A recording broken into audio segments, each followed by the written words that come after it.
Hi guys, what's going on? Buzzword bingo. Buzzword bingo? These innovation meetings are killing us. The hype, the jargon. The buzzwords? Every time you hear one, you mark your card. In short, we are 100% committed to facilitating a culture of out-of-the-box, goal-oriented, value-added, disruptive Web 3.0. Bingo!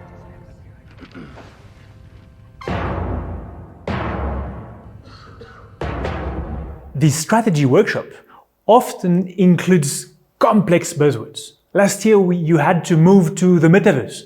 You remember? Not sure what happened with the metaverse, by the way. This year, we are urged to jump into artificial intelligence. And next year, make a guess, we'll have to build machine learning, nanotechnologies, or something else. But wait a second, strategy is not a collection of trendy terminologies. I call that, excuse my French, the bullshit bingo. All these methods can be very cool, don't get me wrong, but they don't necessarily help you to achieve your strategic outcome. They are just a means to an end. And often, the best strategic levers can be very old-fashioned, but still very effective.